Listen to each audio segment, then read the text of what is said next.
Pode falar, doutor, você tem a palavra para falar.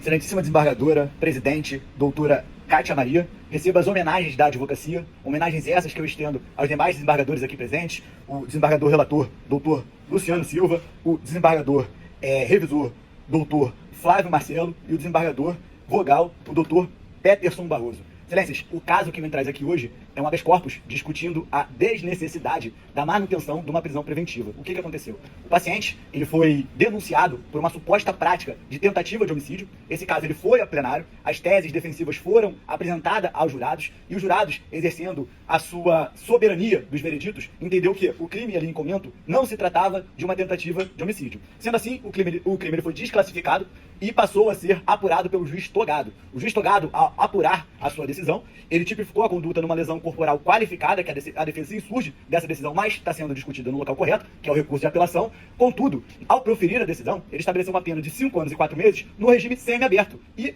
pasmem, manteve a prisão preventiva. Diante desse cenário, a defesa, seguindo a orientação dos tribunais superiores, entendeu que essa prisão mantida, ela violava o direito de liberdade do assistido, uma vez que os tribunais superiores já têm entendimento pacificado que o regime semiaberto ele é incompatível com a prisão preventiva, uma vez que o regime semiaberto, o apenado ele já passa a ter alguns benefícios que a prisão preventiva não prevê, sendo extremamente gravosa essa situação para o apenado. Para além disso, existem algumas situações que nós devemos trazer a vossas excelências.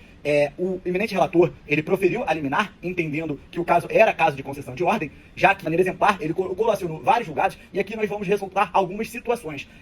O magistrado, ele não fez a detração da pena, como determina o nosso Código Penal, certo? E se fosse feita a detração da pena, nem regime semiaberto seria regime aberto, porque o paciente ele já faz jus ao regime aberto. E, concomitantemente à SHC, nós atuamos na execução penal. E hoje, a execução penal desse paciente, que está sendo cumprida provisoriamente, pois não há o trânsito em julgado da decisão, ele já foi beneficiado do livramento condicional. Então seria totalmente incongruente nós mantermos uma prisão preventiva num processo que o cumprimento da pena já está previsto ali em liberdade, pois o paciente ele respondeu esse processo todo em liberdade. Então, à época que foi impetrado o HC, ele já havia cumprido 1 ano e 8 meses de pena. Então isso já ultrapassa o lapso temporal que a lei prevê que ele deveria ter cumprido para a progressão de regime. Então, entendendo a notória violação, nós impetramos esse habeas corpus. E aqui eu gostaria de saltar a palavra do eminente ministro Alexandre de Moraes, que ele diz em um julgado que eventual manutenção da prisão preventiva em regime semiaberto, além de carecer de amparo legal, desvirtua o intuito da prisão preventiva. Como se sabe, pressupõe carecer de pleno direito de locomoção. Sendo assim, a manutenção dessa prisão, ela acaba sendo mais severa do que a própria pena. E aqui nós temos a nítida violação ao princípio da homogeneidade e também ao princípio da proporcionalidade.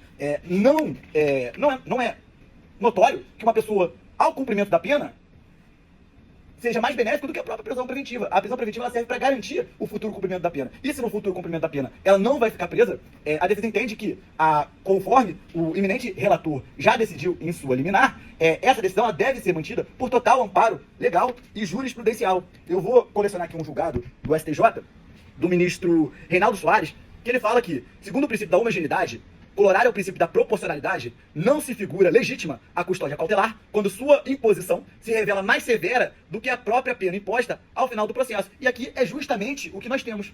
É uma prisão preventiva que está sendo mais severa do que a própria pena. Então, diante dessa situação, a defesa chama a atenção de vossas excelências e mostra que a decisão do eminente relator deve ser mantida, pois possui total amparo legal e nós estaríamos evitando um constrangimento legal. Nesse sentido, a defesa pede para que seja mantida a liminar e concedido a ordem do presente right, determinando as medidas cautelares diversas da prisão, como já estabelecida, pois isso já assegura a íntegra o cumprimento, o seguimento do processo. A defesa agradece a atenção de vossas excelências e devolvo a palavra. Muito obrigado.